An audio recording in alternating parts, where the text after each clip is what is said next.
Swastiastu, nama saya Iwayan Destira Wirjananta dengan NPM 220711793. Saya Gilro Elonio dengan NPM 2207111813. Nah, di sini kita akan mempresentasikan tentang rancangan permainan yang kita buat, yaitu bernama DIY Card. Dari namanya sendiri kita dapat mengetahui permainan ini adalah permainan kartu, di mana pemain dapat merancang atau membuat sebuah produk menggunakan kartu-kartu yang kita berikan. Oke, masalah awal dari kartu DIY card ini apa sih? Jadi, kartu DIY card ini kami pada awalnya itu memikirkan sebuah konsep di mana permainan kartu ini bisa menjadi menarik dan edukasional. Nah, setelah itu kami mulai mengumpulkan banyak ide, namun kemudian kami satukan. Namun pada akhirnya ide-ide yang sudah kami kumpulkan itu bukannya bisa menjadi dasar pikiran kami, namun malah mempersulit masalah gitu.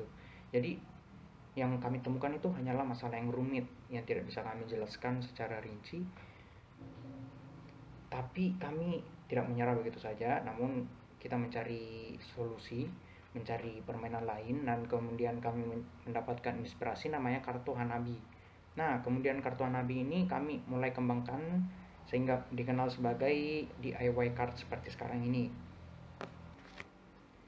Nah, kemudian kartu ini diperuntukkan untuk siapa saja sih? Jadi kartu ini kami peruntukkan untuk anak yang berusia 8 tahun ke atas. Jadi sehingga fungsinya itu bisa diterapkan dengan baik gitu. Karena fungsi dari DIY card sendiri itu adalah melatih komunikasi, kerja sama tim, dan cara memperhatikan lingkungan sekitar, cara kita mengingat sesuatu dengan baik. Ini merupakan desain dari packaging yang kita buat. Di dalam packaging tersebut akan berisi beberapa hal seperti kartu-kartu untuk bermain, peraturan permainan, dan buku panduan produk permainan. Nah, dapat dilihat dari desainnya sendiri kalau kita tuh menggunakan desain yang simple dan menarik. Ini kita buat seperti ini agar dapat menarik perhatian konsumen-konsumen baru ataupun menarik beberapa orang untuk membeli permainan kita. Nah, dapat dilihat di sana ada juga peringatan atau pemberitahuan kalau ini permainan ini adalah untuk anak-anak atau orang berusia 8 tahun ke atas. Yang selanjutnya itu ada kartu-kartu. Nah, di dalam permainan kita, itu ada beberapa kartu. Ada tiga jenis kartu. Nah, ada kartu bahan utama, kartu bahan pelengkap, dan kartu tantangan. Kartu bahan utama itu berwarna biru, kartu bahan pelengkap berwarna merah, dan kartu tantangan ada dua jenis. Kartu tantangan ada jenis yaitu kartu tantangan truth dan kartu tantangan dare.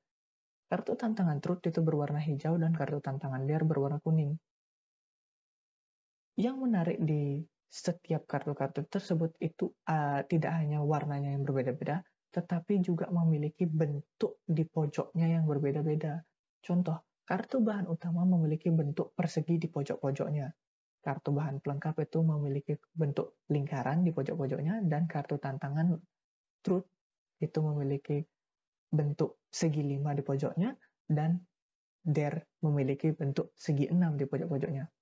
Kita membuat desainnya seperti ini itu demi mempermudah orang-orang mengetahui kartu itu termasuk kartu apa.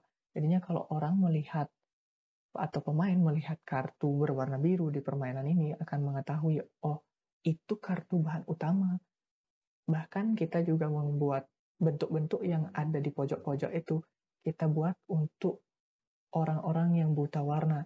Jadinya jika walaupun mereka buta warna, mereka dapat mengetahui ada kotak, ada persegi di pojok. Itu berarti kartu bahan utama. Oh, ada lingkaran, berarti bahan pelengkap. Seperti itu. Untuk kartu tantangan, di dalam kartu tantangan akan berisi yang namanya sebuah teks tantangan yang kita telah rancang. Nah, tidak hanya itu, kartu tantangan ada kemungkinan itu tidak memiliki teks.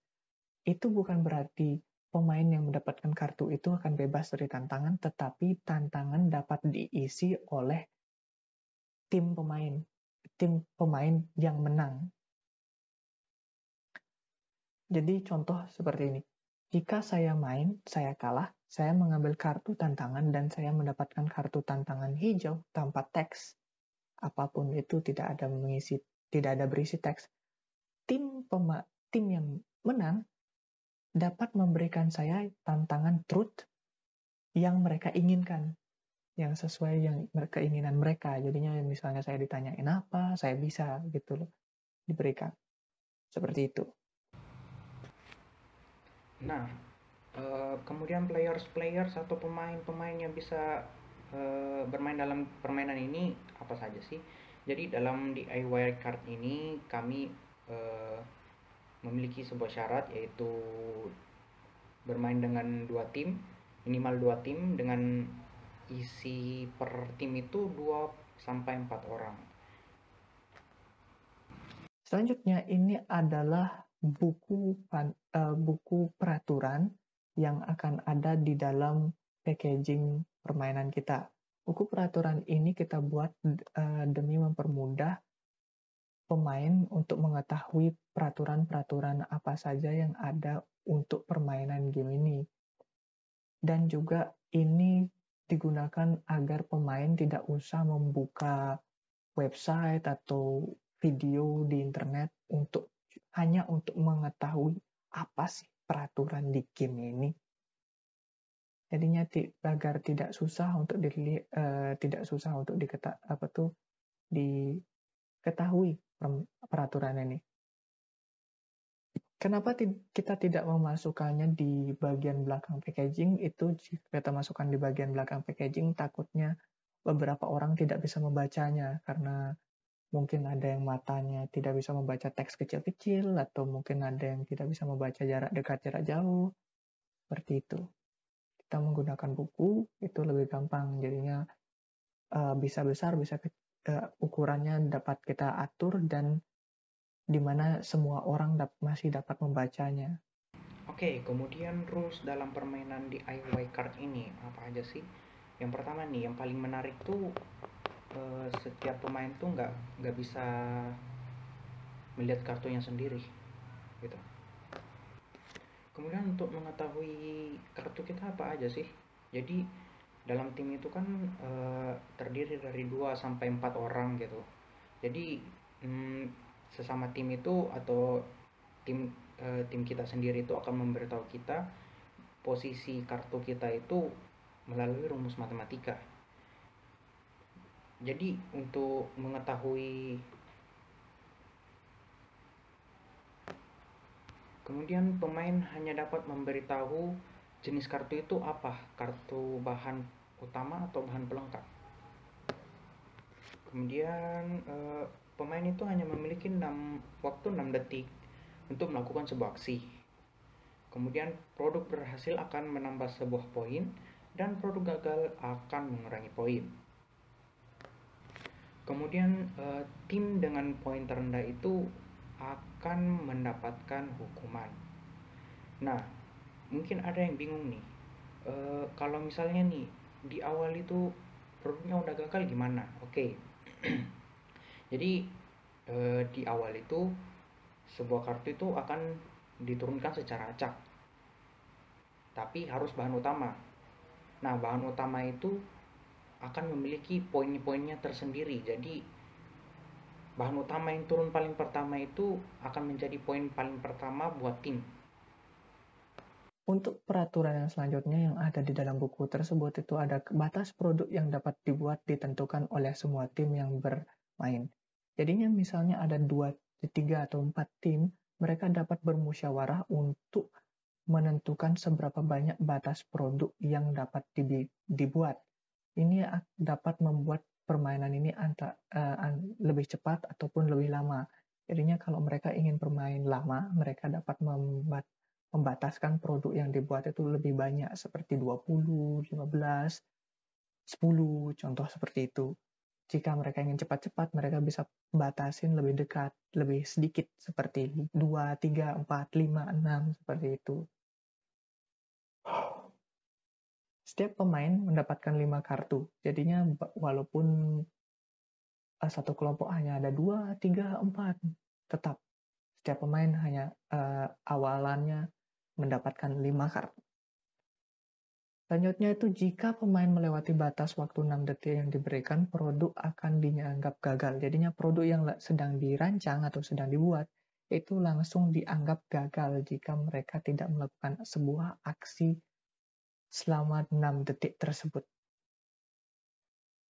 Produk gagal atau berhasil didasarkan dengan logika dan buku panduan yang ada. Selanjutnya, awal permainan, satu pemain setiap tim akan mengambil satu kartu dari deck. Selanjutnya ini merupakan buku panduan atau buku contoh, buku yang memberikan contoh-contoh yaitu produk apa saja yang dapat dibuat dan bahan-bahannya apa saja yang digunakan. Contoh di sini ada jemuran, itu dapat dibuat dari besi, aluminium, kayu, plastik, dan bahan pelengkapnya bisa cat, baut, paku, ya banyak lah. Ini hanya memberikan list-list apa saja yang bisa dipakai untuk membuat hal seperti ini. Oke, kemudian fokus produk dalam permainan DIY card ini apa? Jadi fokus produk itu dalam permainan ini adalah furniture. Kenapa? Karena untuk anak-anak umur 8 tahun itu masih belum uh, terlalu mengingat atau bereksplorasi tentang lingkungan sekitarnya. Jadi perlu ditahu untuk furniture sekitarnya tuh apa. Jadi dia bisa mengamati lingkungan sekitarnya, furniture yang biasa dia pakai, dia gunakan, dia tempati, dia bisa tahu itu namanya apa, terbuat dari apa, bahan pelengkapnya apa, sehingga dia bisa lebih mengenal benda-benda di sekitarnya. Untuk bahan-bahan yang ada di dalam kartu bahan utama dan kartu bahan pelengkap itu merupakan bahan-bahan yang ada di sekitar kehidupan kita sehari-hari. Kita menggunakan bahan-bahan sekitar kehidupan sehari-hari agar lebih mudah untuk pengetahuan dari bahan-bahan tersebut. Jadinya jika pemain melihat kartu bahan utama kayu, mereka dapat mengetahui apa saja yang dibuat untuk pakai kayu, apa saja yang dibuat untuk pakai besi atau aluminium, kaca, contoh seperti itu. Tapi kalau kita menggunakan bahan-bahan yang susah untuk diketahui, takut-takutnya seperti ini yang jadinya. Apa itu? Bahan apa? Aku nggak pernah dengar. Emangnya dipakai untuk apa? Seperti itu.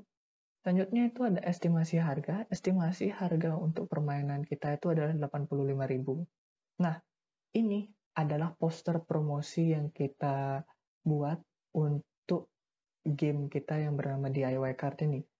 Di sini dapat dilihat bahwa poster ini termasuk poster yang simple, desainnya simple, dan dapat dilihat di sini ada beberapa informasi-informasi penting seperti batas usia dan harga. Di sana juga ada beberapa teks seperti build together dan fun for the whole family dan fun to play with your friends. Itu digunakan untuk membujuk atau menarik perhatian pembeli atau konsumen untuk membeli game yang kita rancang atau kita buat. Sekian dari presentasi kami. Terima kasih telah mendengarkan dan menonton presentasi ini. Saya akan tutup. Sampai jumpa. Om Santi Santi Santi Om.